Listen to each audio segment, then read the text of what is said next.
Pokemon Radical Red Hardcore mode is very popular, but because of its insane difficulty, it's not too popular for nuzlocking, as it's just too daunting and difficult for most people. Only the most knowledgeable few can actually make it far into the game. Through countless hours of grinding, practice and failing over and over again, I have finally made some pretty good progress and have actually gotten the first half of the game down to a T. In my best run I made it to Gym 8, which is almost at the end of the game pretty much. This video will be showcasing the knowledge and strategies that I have learned for hardcore nuzlocke in this game, so you too, yes you, the person watching this video, can at least have a fighting chance at nuzlocke in this game. This video will be covering the first 3 gyms in depth and how to easily beat this part of the game. I've made it so I can almost literally 100% guarantee every boss battle in this segment with consistent strategies, and I'll detail them exactly. I'll be showcasing a hardcore nuzlocke that I did and explain the recommended play-by-play so you can see the theory being put into practice. So let's get into the guide.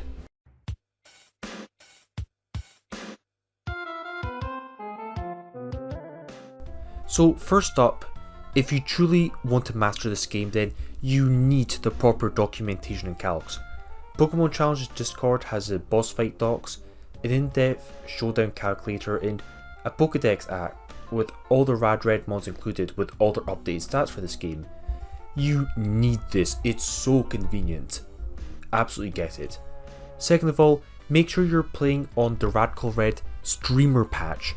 Basically, this is a community made version of this game that saves a humongous amount of time by giving you all the feasible items in the game whenever they become available, like rare candies and thief items and berries.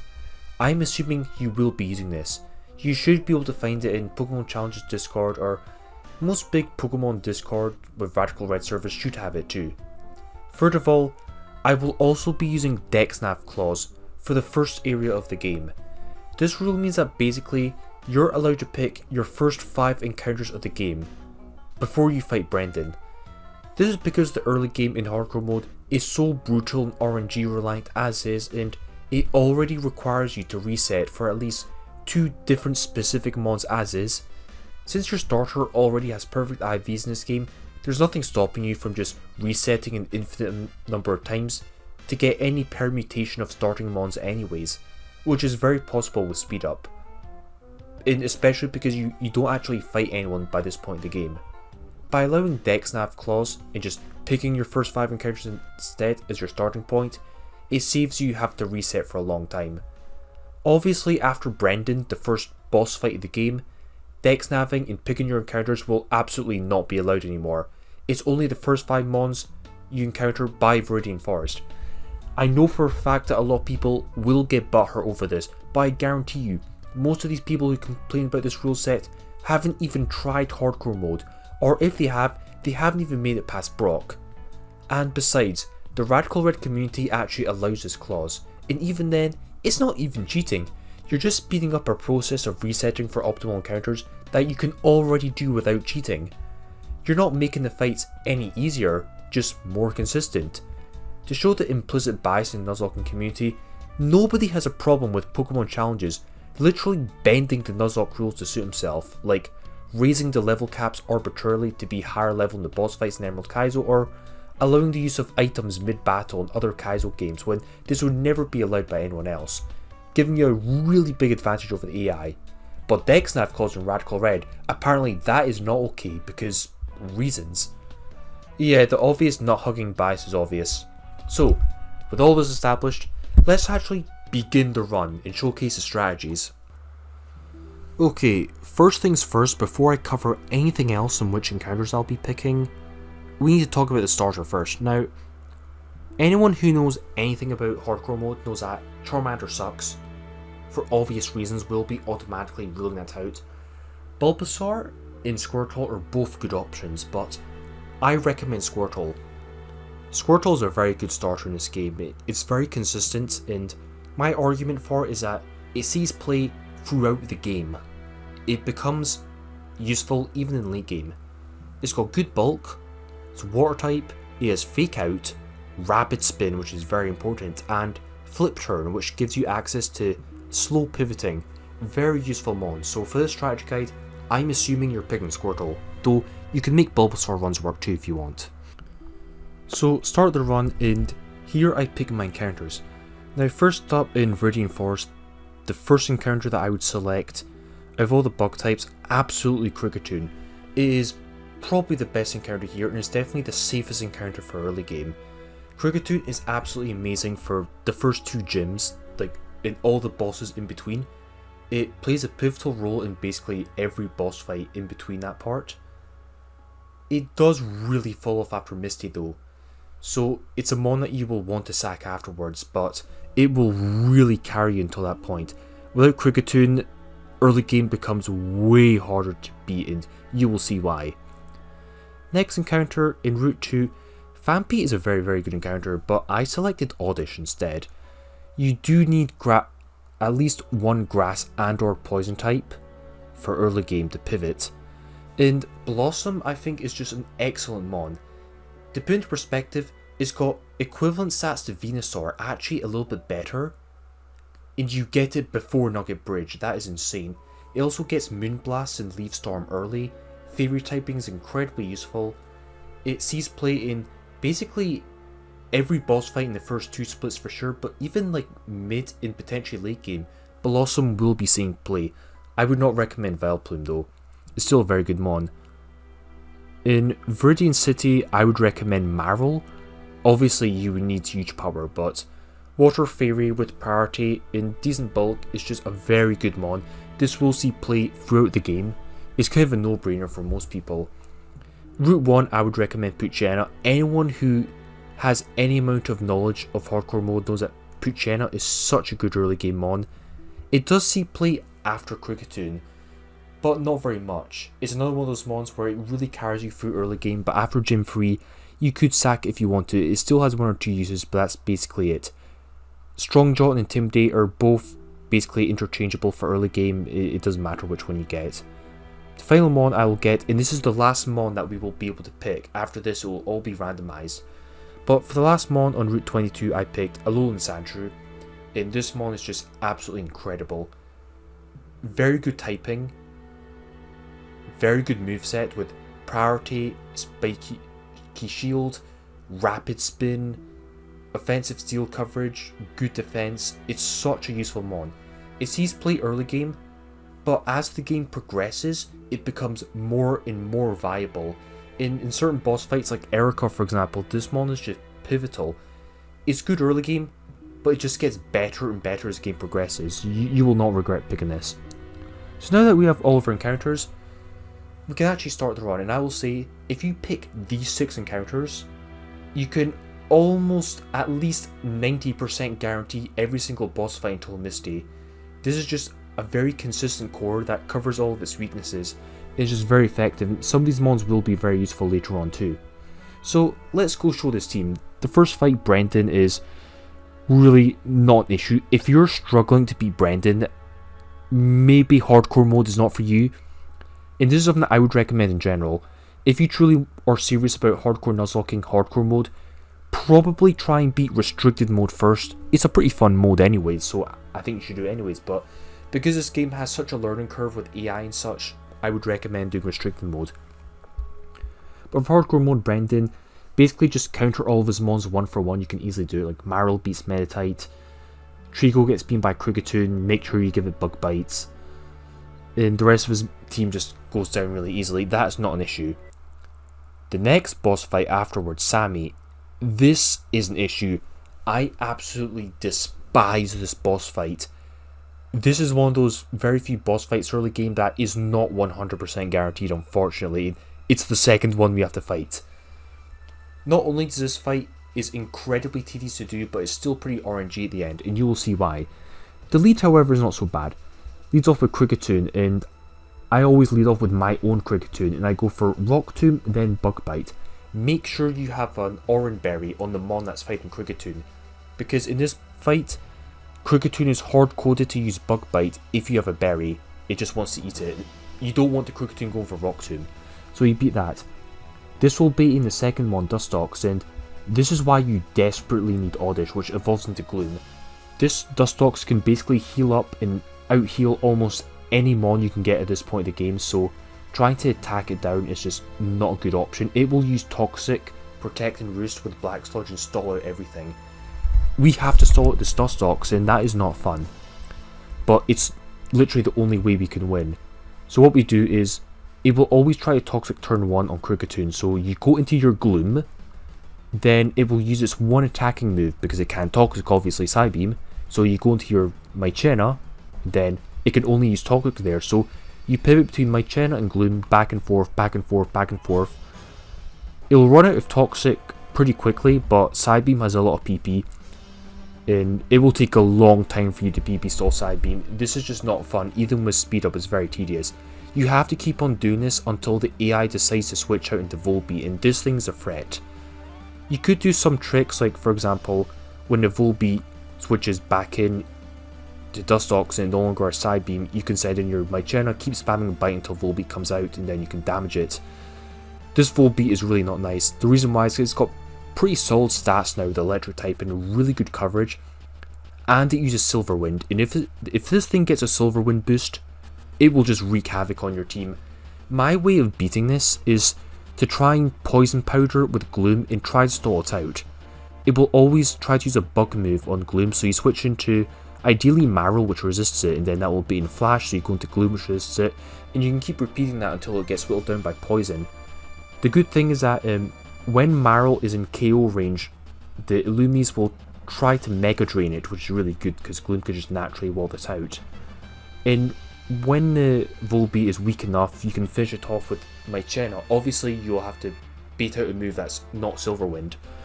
But once the Volbeat goes down, then you can just beat the Nuzlocke because it's got no PP left. If you miss Poison Powder or Volbeat gets a Silver Wind boost, there's a good chance you might just have to reset. This fight is incredibly not fun, but you should be able to figure out how to get past it. You might lose to this fight once or twice, but obviously this game's a big learning curve. Now we have the infamous Faulkner and Brock boss fights. Most people who try Nuzlocke this game do not make it past here. It's really rough, but however, with this team I've got, these fights are very likely to beat without any losses. So the first thing before that is prepare your team. Now, I will be delaying Pewter City and Diglett Cave, and the reason why is because there's a very good repel minute you can do in Diglett Cave, which is totally worth it, and I will be explaining that very shortly. Do make sure you get your egg though. I get Snivy, which really sucks. And make sure your egg is level 11.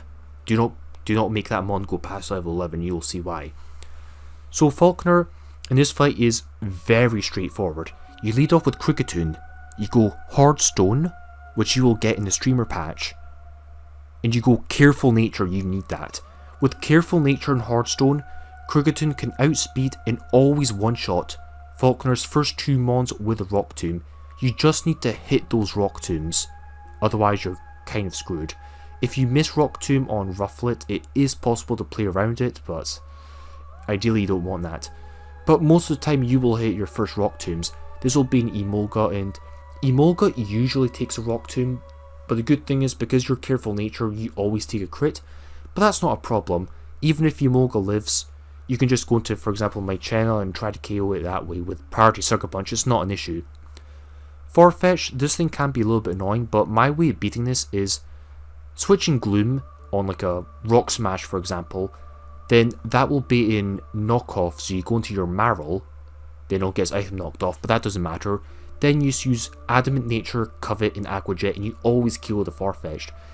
You don't want to switch in Marrow on a Rock Smash, because if it gets its defense dropped, then Cut Crit could potentially kill the Marrow, which you do not want. Then the Yanma, that you can just beat with your Alolan Sandshrew, just switch it in double Ice Shard with Never Meltize and Adamant. Not too much of an issue. So this fight, for a fight that's really RNG, it's very likely with a strategy. It's not 100% guaranteed, but it's probably as close as you can get, so you still take it very well. Now, Brock. This is also a fight that a lot of people really struggle with, but this fight is actually even easier than Faulkner with my strategy.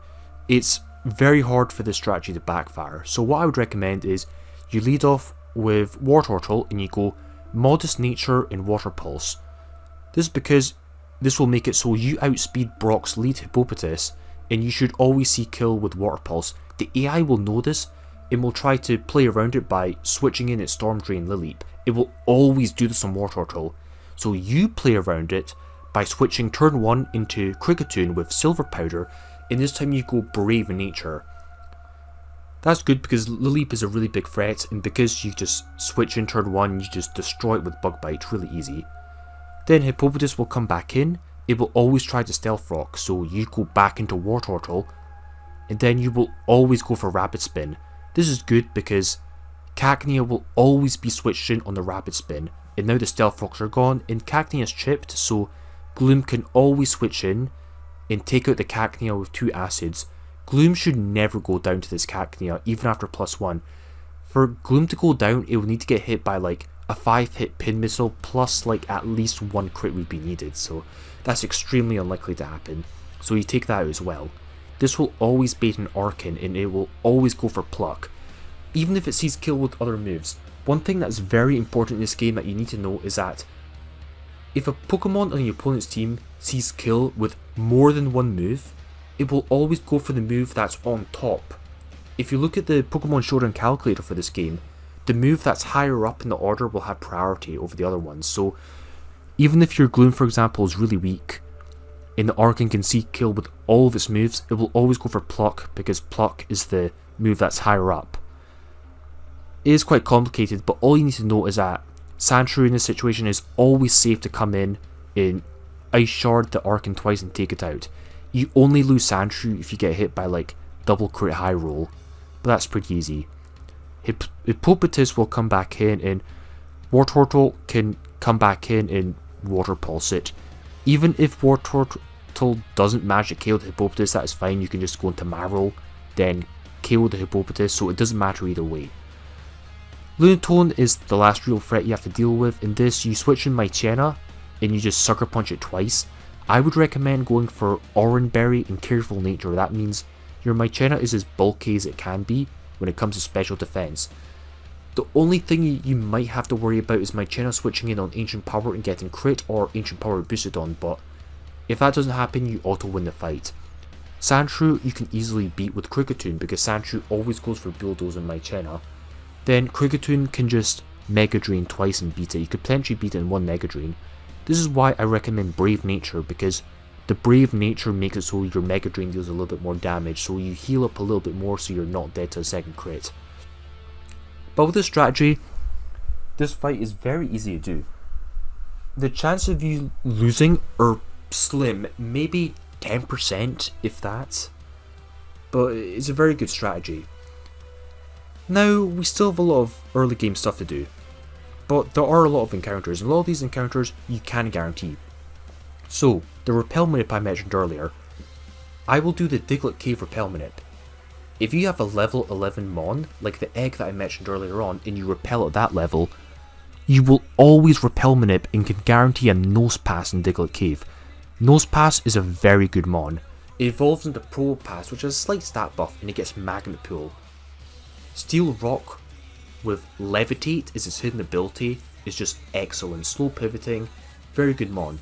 But for early game, Nose Pass is especially useful because there's a 50% chance it is Magnet Pull straight away. With Magnet Pull, you can manip for one of the best Mons you can catch in early game, being Galarian Meowth. That Mon is incredible, and if you have Magnet Pull, you can basically guarantee it. Well, it's not guaranteed, but you'll have like 2 60% chances of getting Galarian Meowth. Even if your Nose Pass has Sturdy instead of Magnet Pull, that is fine. We get access to ability capsules right before Misty, so what I would recommend, in this run I did actually get Sturdy Nose Pass, I would delay Pewter City Grass where Galarian Meowth can be found, and we will come back there soon before Misty to get our Galarian Meowth, so we'll carry on then. Route 3, what I do is I Repel Manip at level 12. This just means that you cannot encounter Nickit, which is good because Nickit is pretty bad. It's like Mychena but worse. I get Stunky, which is pretty good. It's decent like mid-late game. It does some. It's not amazing, but it's not bad. Next boss fight is Last Sally, and This fight is pretty easy. You can lead off with Sandshrew that will always take out the Pikachu with Impish Nature, Never Melt Ice. Oricario will always go down to Adamant Black Glasses Mychena with Sucker Punch. Mawile, you can usually, like 90% of the time, you can beat it with Modest Nature, Black Sludge, Gloom using Mega Drain, and even if Gloom isn't able to beat it 1v1, you can at least damage it enough so Kricketune can just come in and bulldoze it and that's easy. And Whimsicott is not too much of a threat.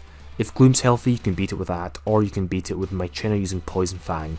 You should not be having any trouble in this fight.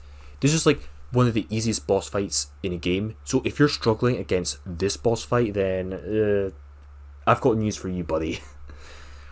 Route 4, you will always get the Magikarp. Always. Never consider getting anything else other than the guaranteed Magikarp. It's too good. And Mount Moon, though going for regular encounter to get Paris is very good, I would recommend Repel Manipping at level 15 to get a guaranteed Misdreavus. I think Misdreavus is just a very, very good mon.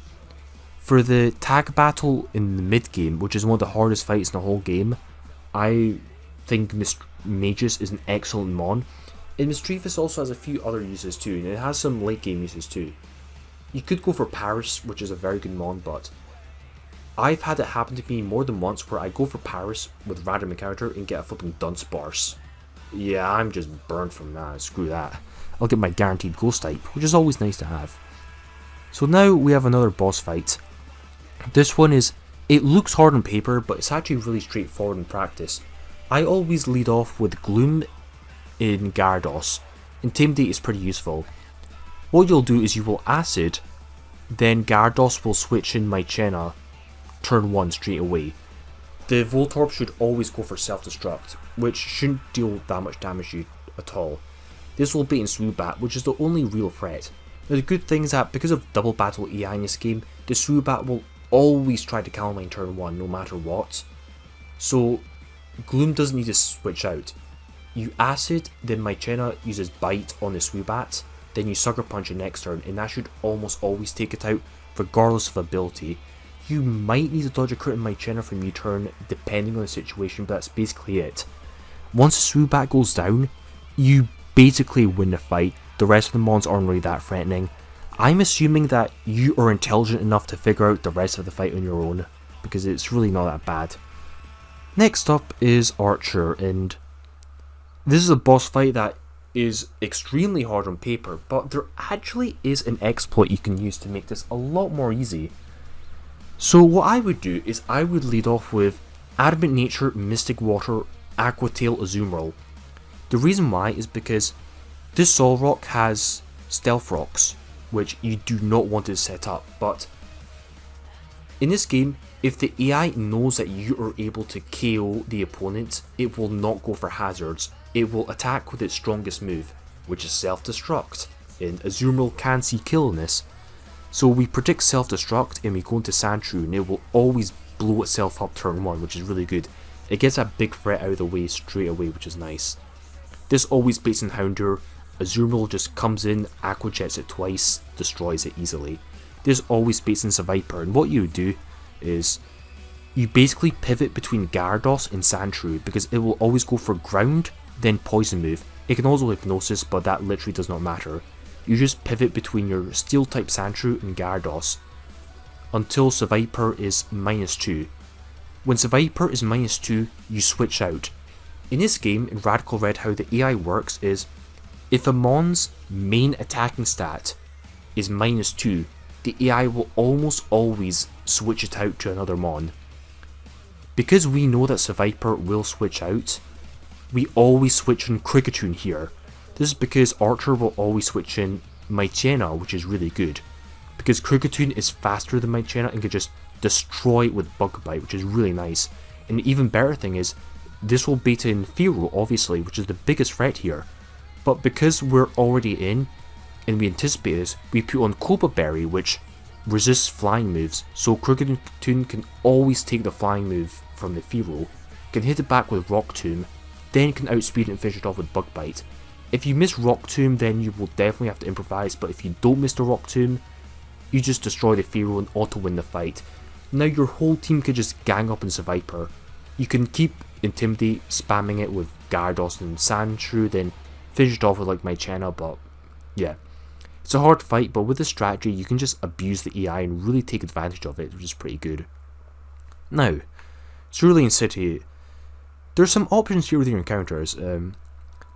I get the egg from the lady, I get a Feral Seed, which is really good mid to late game, but you can actually delay this if you want. You can catch a starter egg here from Cerulean City, or you could delay to get the Froakie from Misty rematch. It's kind of up to you, but if you want some extra help early game, feel free to get the egg.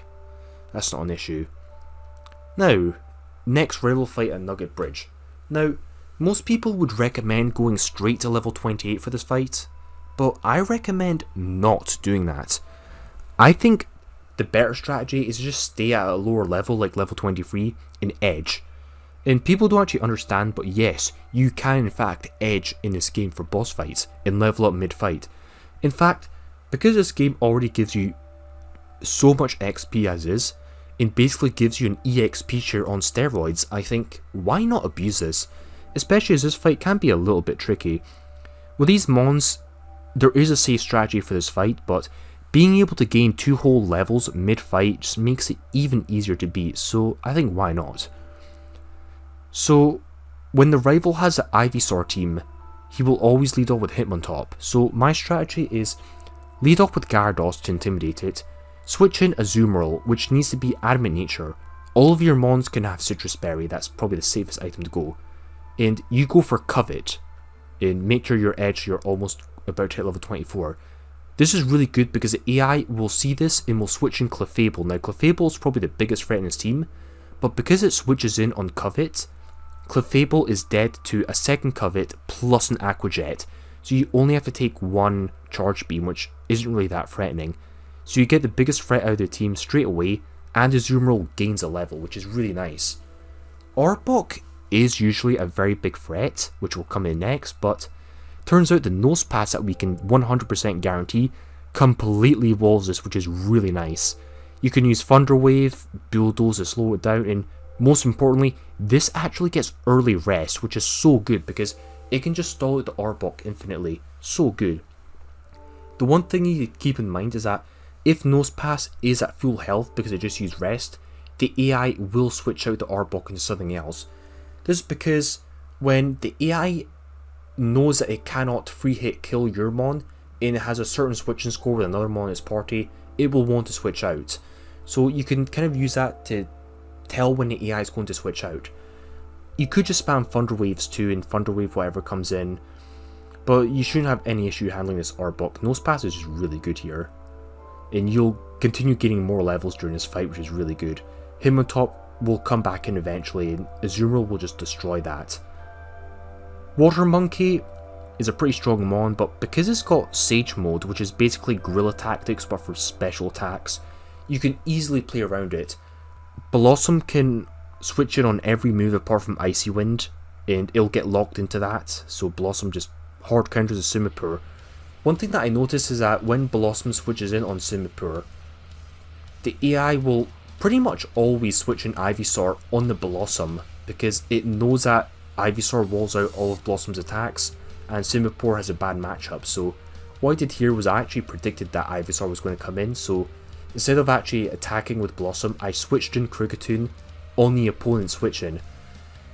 Ivysaur can be a little bit hard to beat. Mychena can definitely deal a lot of damage, but I do use Krigatune for it first, and this can usually beat it with like 2 pin missiles.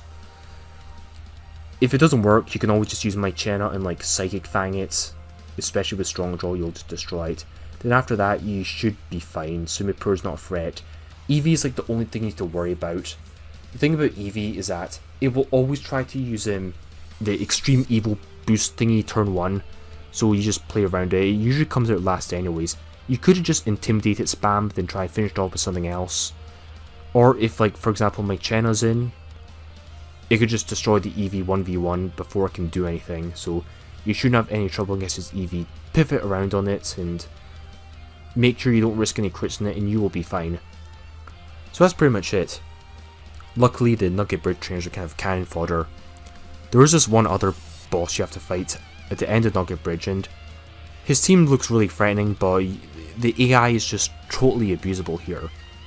He leads up with Arcanine, and this thing has Dragon Rage, which is pretty scary, but what I would recommend is you lead up with Gyarados to intimidate it and take its Intimidate. Then it's obviously going to go for electric move, so you can go into Mismagius, then predict Dragon Rage, go into Azumarill, then you could just beat the Arcanine with double Aqua Jet, make sure you're Mystic Water so you deal enough damage.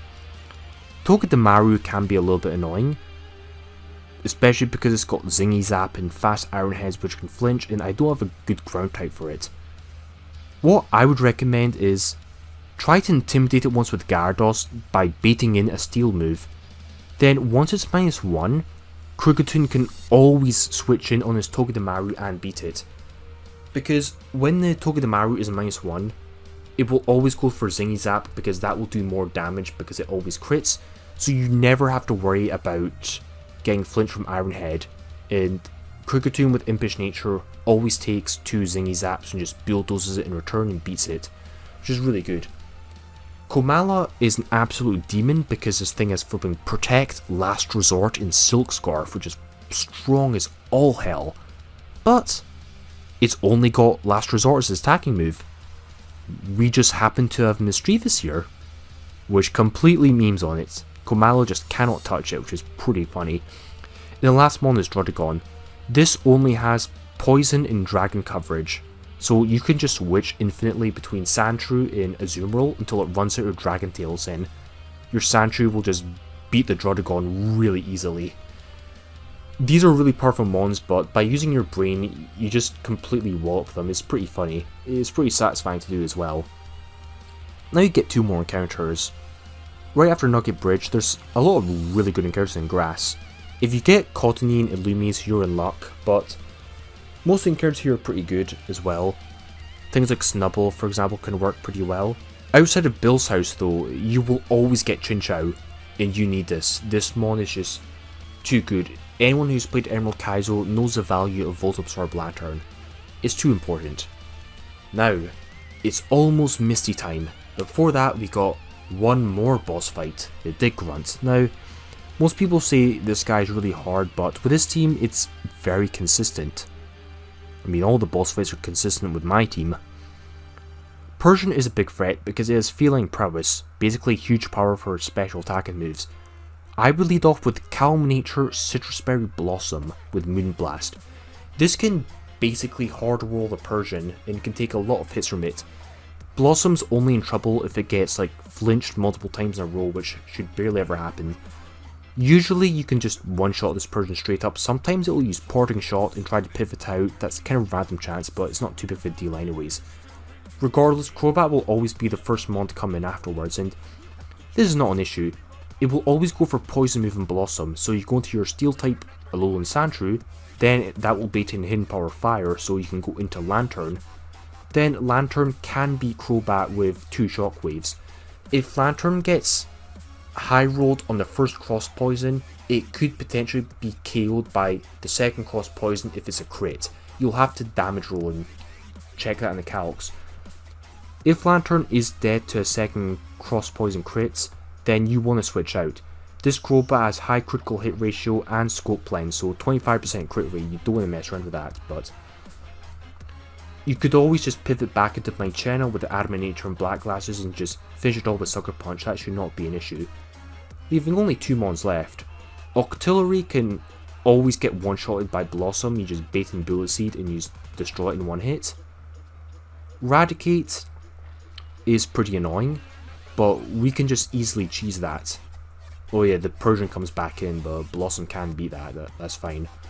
But the Raticate hits like an absolute monster truck because it has Guts, Facade, Flame Orb.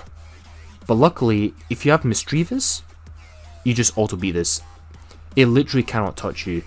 It can only use U-turn, which does very little damage, in Sucker Punch. You just keep spamming Confuse Ray, and you switch out between Gyarados and Mischievous until the Raticate faints. It's as simple as that. It's kind of funny. So, now it's time for Misty. And we have to do a few things first. First of all, we get TM Bulldoze, you really need that. Second of all, we now unlock the ability capsules which I mentioned earlier on. This is very important. With ability capsules, this means that if your Nosepass had sturdy nature, we can now change it to magnet pool. And now we can go back to Peter City and do our magnet pool manip. I go to Peter City and I have my magnet pool. This means there's about 50% chance that we magnet pool the Glary Meowth, and even if we don't, there's still I think a 10% chance that we encounter it normally.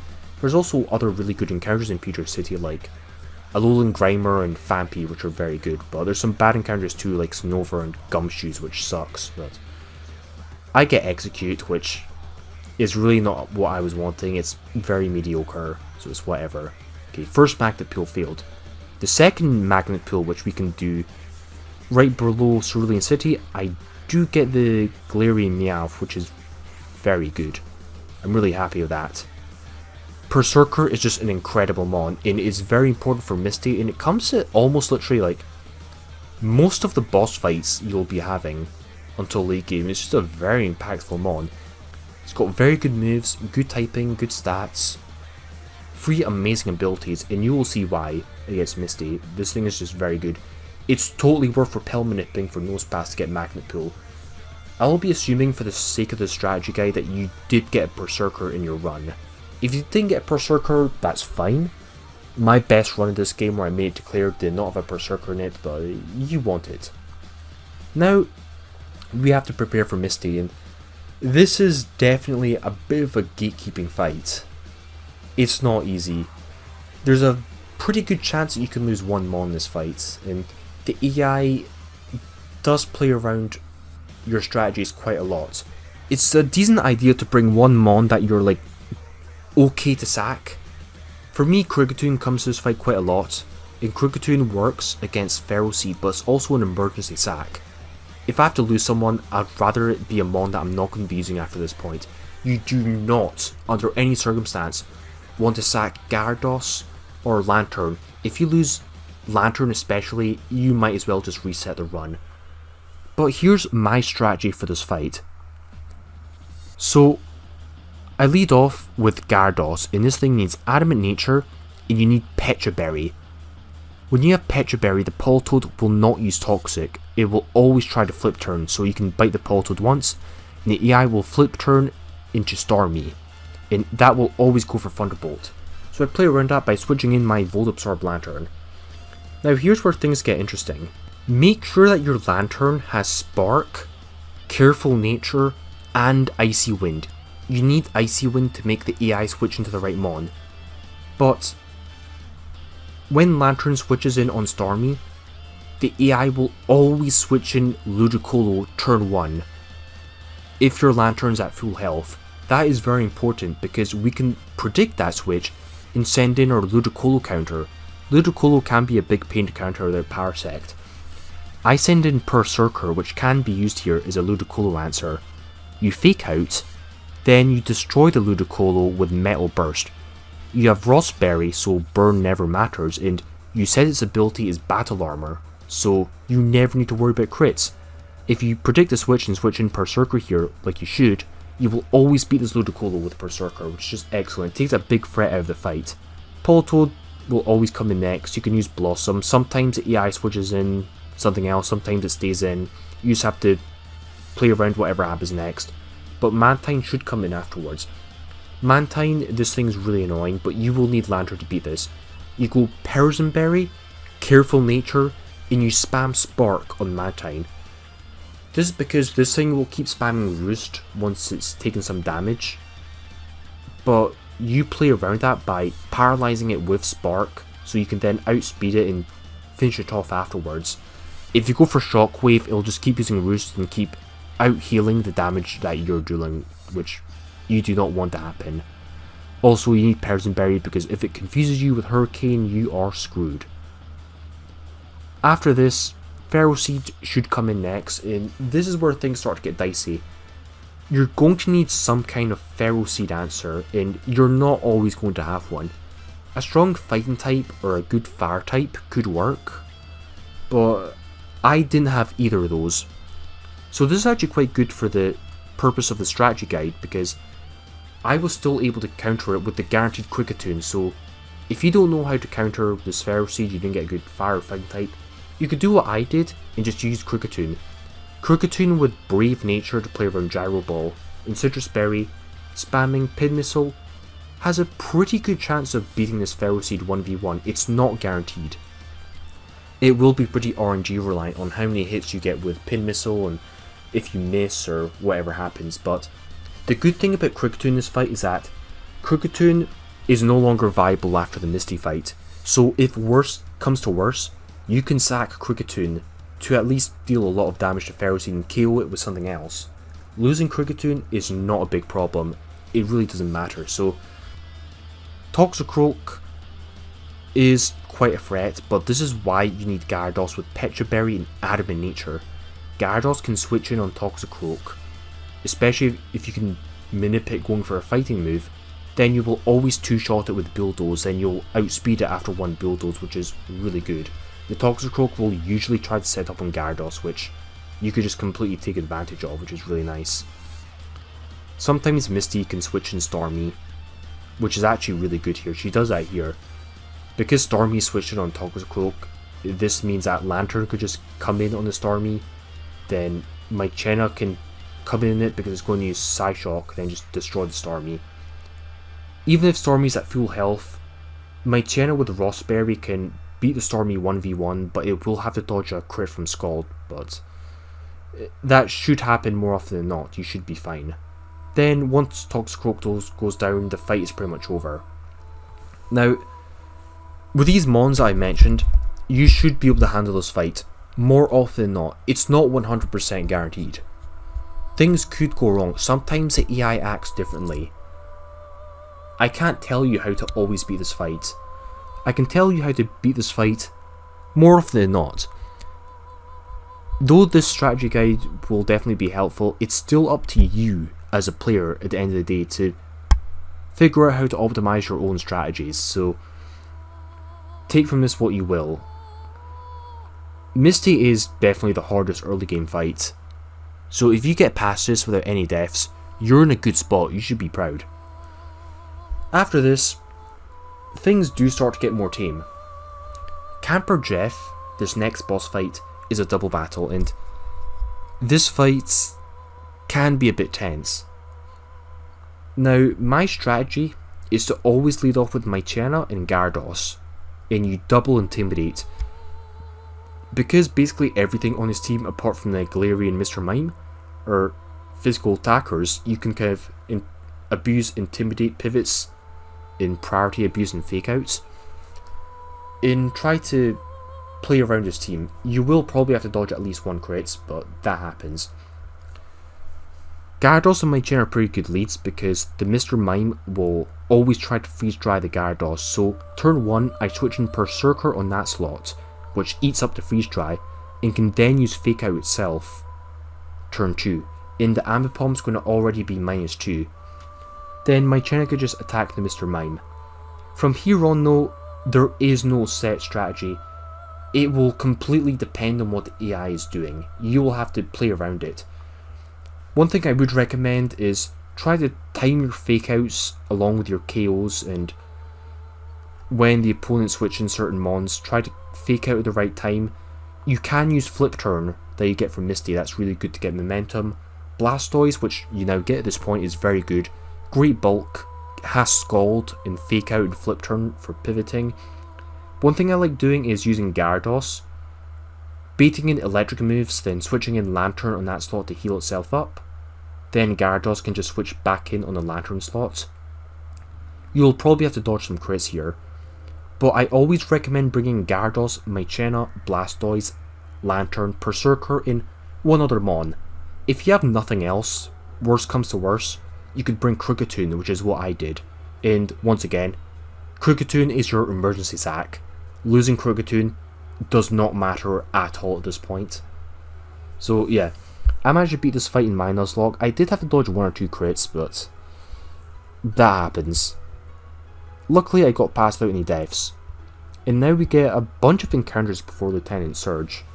So let's get into that.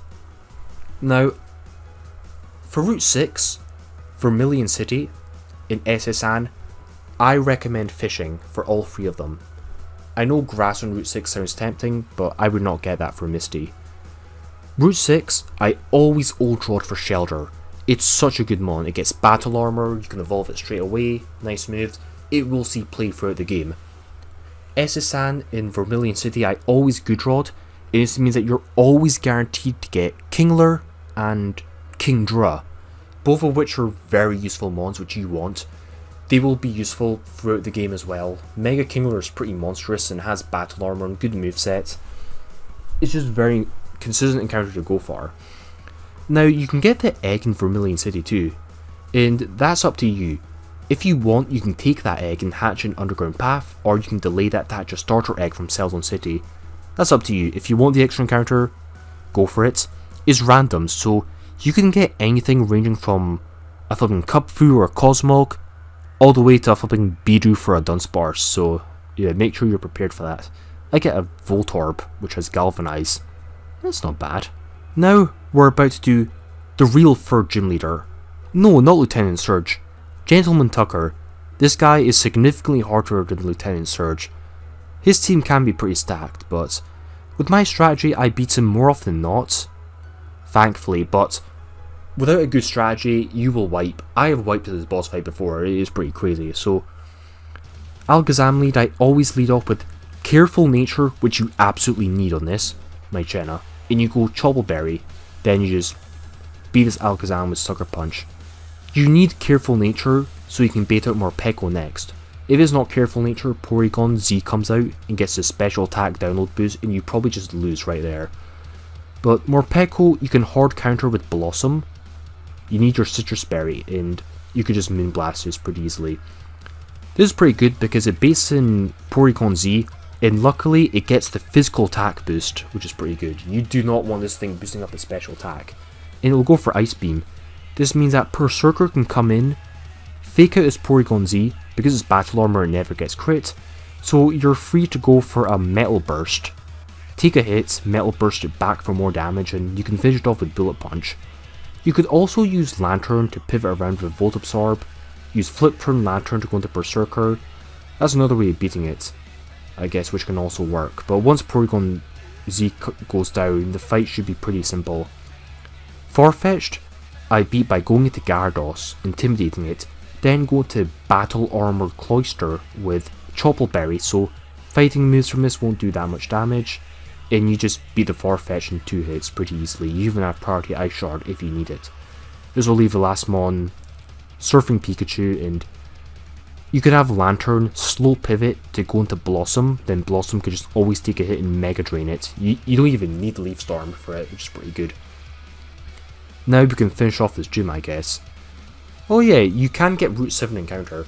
Now if you're going for Route 7 encounter, you should know the Brendan boss fight at Diglett Cave is in fact skippable. You go through Diglett Cave by going through Route 2, and then you go out of Diglett Cave and turn right. If you do this, you skip Brendan, because he's in front of Diglett Cave when you're coming from the other direction. I know it's really weird, but you do not want to be fighting Brendan anyways. But you go do the encounter here.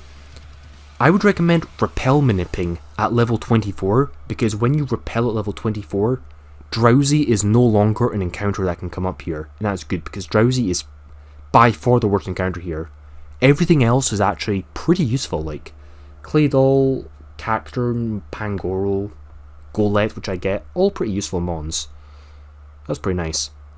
Now, Lieutenant Surge, and he is quite a meme. Now, the thing you should know, I actually had a below average team for Lieutenant Surge, and I actually misplayed, and my strategy didn't go as well as it could have, and I still beat him flawlessly with minimal risk. So that's actually pretty good for demonstration purposes for the strategy guide. Even when I don't have the right mons for Lieutenant Surge, he's still pretty easy. All you need are Mychena, Lantern, Gyarados, and mons that can beat Electivire and Hitmonlee, and ideally you will bring Blossom for Rotomosh as well. With these mons, it's extremely hard to lose anyone in this boss fight. It's way easier than Misty, and even easier than Brock. For Lantern, what you need is Eerie Impulse. That is such an important move. You lower the AI special attack by 2. This is so abusable along with Flip Turn for slow pivoting. It gives you so much advantage. When you use Eerie Impulse on a special attacker like Deden, this will make the AI switch out because its main attacking stat is -2. You predict the switch out and you use slow Flip Turn to go into whatever you want. Like for example, I make the AI switch out, it goes into Electivire, then I slow Flip Turn to play around that and then bring in my own counter for Electivire. I had to use Blossom, which was not very ideal because you really want the Blossom for the Rotom Wash, but I had nothing else for Electivire. So Blossom was able to take out the Electivire, but the Rotom Wash was a bit problematic because I didn't have anything great for it. But usually Deden will just come back in every time you KO him on, and you could just rinse repeat the strategy. You keep Eerie Impulsing a special attacker, then you Flip Turn, then you bring in the counter for whatever Lieutenant Surge brings out next. And that's basically the fight in a nutshell. Rotom Wash, ideally you would bring in Blossom at high health, then you would just one-shot it with Leaf Storm, but because my Blossom was really damaged from the Electivire, I couldn't really do this. This is the first time I've ever played this game and not had a good Rotom Wash answer, which is really weird. I was able to beat it with Lantern, just spamming Shockwave on it. You could spam Eerie Impulse, but that does not work because the AI will just keep spamming Nasty Plot, which is pretty annoying.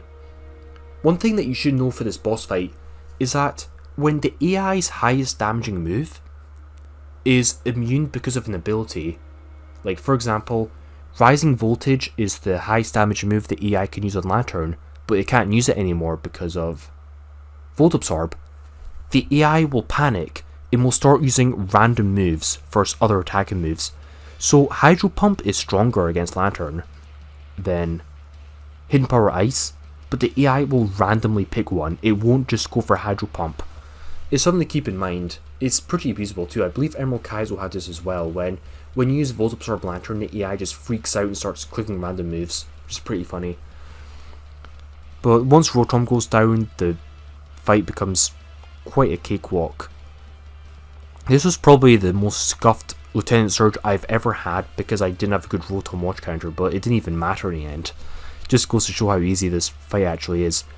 Hitmonlee you can easily counter with Wide Lens Play Rough Azumarill, and that just beats it easily. Then after that the fight's pretty much over. Mega Manectric is pretty threatening, but it can only use Hidden Power Grass against Lantern. Even then it only clicks that move randomly, so it doesn't do it all the time. So you can Eerie Impulse Manectric, then use Flip Turn or just Hard Switch to go into Gyarados. Then Gyarados will be electric move, so you go back into Lantern. And you could just keep rinse repeating that process until Lantern heals up itself, then Lantern can attack with Scald, it can use Flip Turn, it can use Eerie Impulse. You just keep pivoting Lantern out then back in and heal itself up with Volt Absorb until you just whittle down the AI and you win at this point. The Den and Mega Manectric just aren't threatening. And when you bait the Alolan Raichu to come in because you Eerie Impulse, you Flip Turn on the Alolan Raichu coming in, you break its Focus Sash, then Mychena could just Sucker Punch it. It's not an issue. It's a pretty free fight if you do everything I just said effectively. It's pretty abusable. You'll need to do this fight once just to understand how the AI works, but once you've seen it once, you'll just understand how it works. And that should be it. Now, the game does get a tiny bit harder, but not much. After this, there's a few more boss fights, then Erica. Erica split is pretty short. Next boss fight is this one on Route 9, and she only has 4 mons, and this one's pretty straightforward. You'll need to lead off with some kind of Roserade answer. I used Skunk Tank, which worked. I forgot to pick up the Chesto Berry and SSN, but it didn't even matter in the end. Flareon, you can kind of play around it. It is really powerful because it has Toxicroak with Guts, but I can just use Skunk Tank and Gyarados, just baiting ground moves, switching Gyarados, then try and attack it because Gyarados can always take a hit, and that's pretty easy to handle. Brooksish is pretty easy to beat, even though it hits like a truck. You can easily just bait in a psychic move on it, with Gyarados for example. Send in Adamant Black Glasses Mychena and you could just one-shot it with Sucker Punch. That's not a threat. You can even edge for this fight if you want to, but I didn't even need to do that. The only real threat you'll need to worry about is Chatot. This thing is pretty annoying. You could bait in Boom Burst, switch in Chillin' Berry, Calm Nature, Lantern. It should be able to take another Boom Burst, so you can just Volt Switch it, then just switch in a priority user. You'll probably be ganging up on this Chatot, but as long as you can get one good hit on this, you should be fine. Just be careful those Boom Bursts and make sure you have some Chillin' Berries for it, and you should be able to figure it out. It's one of the easier boss fights in the game. Now we get 2 more encounters before the end of this part of the strategy guide. Route 9, there's a lot of different encounters you can get. I would recommend going for daytime encounters, so you set the clock to daytime because there's some better encounters you can get like Mantine. I get a Dupider, which is pretty useful late game. Water Bubble's pretty nice. Then there's Route 10, and I always recommend going for Remoraid. I know Octillery sucks, believe me, I know, but you absolutely need Octillery. This is because it guarantees you can get Golisopod and Slowbro, both of which are extremely important mons and you want to guarantee them. And besides, Octillery actually has use in like 2 or 3 boss fights, so hey, at least it can do something. Then last encounter is Rock Tunnel, and it's kind of up to you what you do here. There's lots of good encounters. I repel manipped at level 32, so you can narrow down the encounter pool. So there's a very good chance you get Onyx, which I end up getting. Onyx is a pretty good mon. I use it in my late game run, it was very nice. But you should have a lot more encounters, and if you do all the strategies I mentioned, you should have very minimal losses. Now, the last boss fight that will be covered in this video is Pitnicordina in Rock Tunnel. Now, this fight is pretty insane on paper, but there is a way to abuse this fight. You might have to dodge like 1 crit, or like there is actually 1 freeze hacks that you might have to dodge, but that's basically it. This fight sounds ridiculously hard with incredible threats like Bull Rush Buffalance and Rampardos with Head Smash, but there's a way to abuse this. So for Pitnicordina, the last boss fight of this video, I would lead off with Blastoise. You need Fake Out, and you need Rapid Spin, Scald, and Flip Turn. The funny thing is that after you Fake Out this Ribombee, which is the lead, because this Ribombee knows that you have Rapid Spin, it will not go for Sticky Web. Instead, for some reason, it always U-turns, and it U-turns into flipping Rampardos.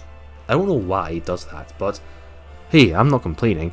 This means I could just Scald a Rampardos. Ideally you don't one-shot it, because you can then just flip turn it, beat it, then go into something else, which is really cool. Then you just take the fight from there. Ribombee's not that much of a threat anymore.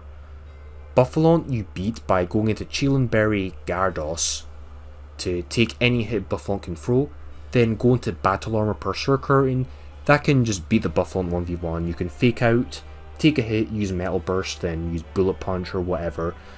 If it's -1, it shouldn't be doing that much damage to you. So you only really need to worry about the last 2 mons. Claude Witzer can be a little bit scary. It's a very hard hitter. My way of beating it is using Blossom with Calm Nature, so you could take any hit it throws. Ice Beam shouldn't do that much damage if you bring a Yakchi Berry, which is pretty important. The only issue with this is that if your Blossom gets frozen, that could be pretty bad. But here I don't get frozen, and that's fine. If it does get frozen, you'll have to, I don't know, do something else. This Claude Witzer is like the only thing that's hard to handle. In Magmortar, my way of beating this is just send in Wakanberry, Careful Nature, or Azumarill, and you should pretty much almost always 2-shot this with Aqua Jet. I think if you edge for this fight and you have your Azumarill be 1 level higher than Magmortar, you will always beat the Magmortar in 2 shots, so that's that. So, with all of these strategies, I have shown how to go from the very start of the game all the way to Rock Tunnel, the end of Rock Tunnel, with pretty good likelihood. Most of the strategies I've shown, I have pulled off multiple times. I've actually pulled them off a lot, and if you don't misplay, these strats are pretty consistent. There can be some times where you might be very unlucky. Maybe some of the fights there's a 10% chance you might lose, but it's not perfect. But then again, it's Radical Red Hardcore mode. How perfect do you want it to be? There's always going to be a chance something goes wrong, but at least with this strategy guide, hopefully you've learned something. If you pick the 5 mons that I would recommend picking at the start of the game with Squirtle, you should be fine. Hopefully you've learned something and you can at least make some good progress in Radical Red. I'll probably be covering the middle part of the game if people really want to see the next part of my strategy guide. There will be a lot to cover there, and the fights will start getting harder and harder. Anyways, thanks for watching guys, so like, comment, subscribe. Let me know what kind of content you want me to see, because I actually don't really know what to do next. I do want to cover some other ROM hacks, but yeah. This is Chad-ilicious, signing out.